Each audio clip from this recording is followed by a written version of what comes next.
अस्सलाम वालेकुम। एक दिन पहले मैंने जो वीडियो बनाई थी, आप लोगों ने मौसम देखा था, ख़िज़ां का था और अगले ही दिन पूरी रात स्नो हुई और ये नज़ारा था, तो मैंने सोचा कि आप लोगों के साथ शेयर करती हूँ। एक ही दिन में वो कहते हैं ना, हालात बदल गए, जज़्बात बदल गए, सब कुछ बदल गया।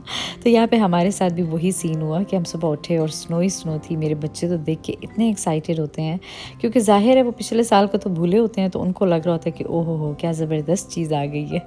तो दोनों ने जैकेट्स पहनना स्टार्ट कर दी थी, उन्होंने देखना था बाहर और बस मैंने सोचा कि आप लोगों के साथ भी यहाँ का थोड़ा सा व्यूज़ शेयर करती हूँ।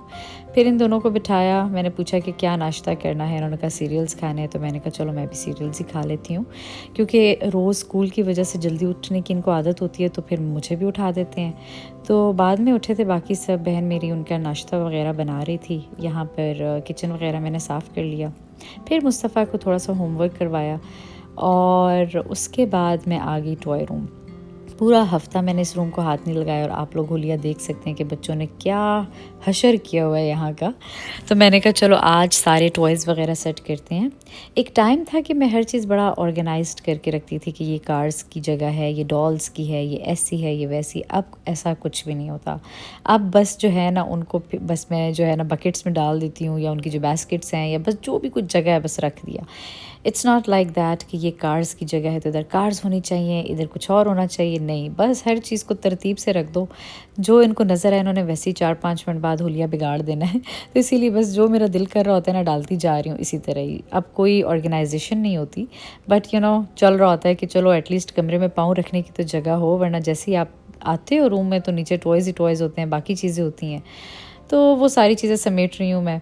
बाकी सारी चीज़ें तो लाइफ़ की चलती ही रहती हैं, आपको पता है।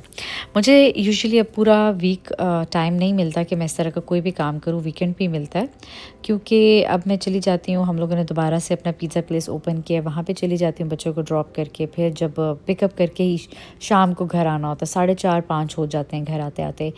तो बस वीकेंड पे ही मैं अपनी सफाई वगैरह कर सकती हूँ, बच्चों का रूम या कुछ भी इस तरह का, यानी कि डीप क्लीनिंग मैं और मेरी बहन मिलके कर लेते हैं। अदरवाइज़ मेरे पास बिल्कुल टाइम नहीं होता। तो ये भी मैंने बिल्कुल ज़बरदस्त सेट करके रख दिया। मुझे थोड़ा सांस आना शुरू हो गया था कि ओह अच्छा चलो बस ठीक हो गया। घर में चीज़ें बिखरी हुई हो ना, तो भी बहुत दिल तंग पड़ता है। मैं रोज़ जब गुज़रती थी इस रूम के सामने से, तो मुझे इतना कुछ हो रहा होता था कि या अल्लाह कब मुझे टाइम मिले, मैं जल्दी-जल्दी इसको सेट करूँ। मुझे पता है इस पूरे हफ़्ते में इन्होंने फिर इसका होलिया वैसा ही कर देना है, बट एटलीस्ट मुझे तसल्ली होगी कि मैंने साफ़ किया था। इसके बाद फिर मैं बेसमेंट में चली गई। यहाँ पर भी मेकअप का हाल बुरा था, मतलब आप देख सकते हैं सब कुछ बिखरा पड़ा है, जैसे जैसे यूज़ हुआ हुआ है। तो मैंने सोचा कि आज इसको भी क्लीन करते हैं, ब्रशेस को भी धोना था। बस यहाँ की भी डीप क्लीनिंग स्टार्ट है और बस अच्छे से ऑर्गेनाइज़ कर रही हूँ चीज़ों को। मेरी बहन ने मुझसे 2-3 दफ़ा पूछा कि मुझे समझ नहीं आ रही थी, वरना मैं खुद ही कर लेती। मैंने कहा नहीं, ये चीज़ मैं खुद ही करूँगी। आपको पता होता है कि कौन सी चीज़ आपने कहाँ रखी है, ताकि जब आप यूज़ करते हो तो आपको ढूँढनी नहीं पड़ती। तो इसीलिए वो भी नहीं कर रही थी। मैंने कहा नहीं, ये जो 2-3 चीज़ें हैं ना, ये मुझे अपने हाथों से करने दो, ताकि मुझे पता हो कि मैंने कैसे रखनी है, कैसे सेट करना है एंड ऑल दैट। तो बस यहाँ की भी सारी सफाई चल रही है और ये भी ज़बरदस्त चमक उठा था। यहाँ पे मैंने 2-3 वीडियोस भी आप लोगों के लिए शूट किया। मैं अगली जो वीडियो पोस्ट करूँगी वो इंशाल्लाह वेलवेट के ड्रेस की स्टाइलिंग होगी, और वो मैंने यहीं पे बेसमेंट में शूट की है। तो इंशाल्लाह आप लोगों को ज़रूर पसंद आएगी, और मुझे इंस्टाग्राम पे फॉलो कर ले, वहाँ पे भी मैं बहुत स्टाइलिंग वीडियोस डालती रहती हूँ। फिर उसके बाद रेस्ट शेस्ट किया, कुछ भी नहीं किया। और ये फ़िश पड़ी हुई थी, मेरे हस्बैंड के दोस्त लाए थे, उन्होंने ख़ुद ही फ़िश को पकड़ के धो के साफ़ करके हमें दी थी। ख़ुद फ़िशिंग की थी उन्होंने। तो बिलाल मुझे कब से कह रहे थे कि ये बना दो। मैंने कहा चलो आज मौसम भी ऐसा है कि आज फ़िश बनाते हैं, साथ में राइस बनाते हैं। तो यहाँ पे बस मैं राइस बना रही हूँ, ठीक है। और फ़िश को मैंने फ़िलहाल डिफ्रॉस्ट होने के लिए पानी में रख दिया था, ताकि वो नरम हो जाए। फिर मैं उसको मसाला लगा के बना लूँगी, घंटा मैरिनेट करके। बहन मेरी गई हुई थी ग्रोसरी करने के लिए अपने हस्बैंड के साथ। उनको तो मैंने बाहर वाला काम दे दिया था, क्योंकि पूरा वीक अब मैं बाहर होती हूँ, यानी कि अपना ही बिज़नेस है, बट स्टिल तो अब मेरा वीकेंड पे बाहर जाने का दिल ही नहीं कर रहा था। और मैं वो बंदी थी कि लाजमी ग्रोसरी के बहाने या इस तरह बाहर जाती थी, और आप लोगों ने भी बहुत दफ़ा देखा है मुझे। बट मैंने उसको कहा भाई प्लीज़ तुम लोग ही जाओ, घर का मैं कर लूँगी, मुझे बस बाहर का काम कर दो। मैंने नहीं जाना कुछ लेने के लिए। यहाँ पे चूल्हा वगैरह भी मैं साफ़ कर रही हूँ। मैंने कहा चलो जब तक चावल बन रहे, क्योंकि फ़िश मैंने अभी नहीं बनानी थी। मैंने कहा जब सब घर आ जाएंगे तो तब बनाऊँगी, ताकि फ़्रेश गरम गरम हो।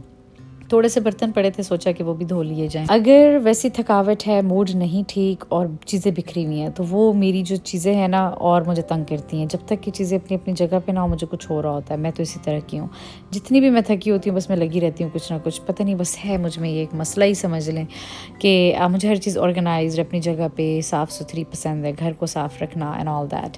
तो खैर आप लोग बताइएगा, आप लोगों को कैसा लगता है, थेरेप्यूटिक लगता है मतलब सफाई करना या नहीं लगता? क्योंकि कुछ लोग तो भागते हैं, टू बी ऑनेस्ट उनका दिल नहीं कर रहा होता, और मुझे तो अच्छी लगती है सफाइयाँ वगैरह करना। यहाँ पर किचन भी ज़बरदस्त सा क्लीन होना शुरू हो गया था, ऑलमोस्ट क्लीन हो गया था। चावल भी मेरे बन गए थे, बस फ़िश वगैरह तो मैं नहीं बना रही थी क्योंकि मैंने सोचा वही जैसे मैंने आपको बताया कि वो लोग सब आएंगे तो करेंगे।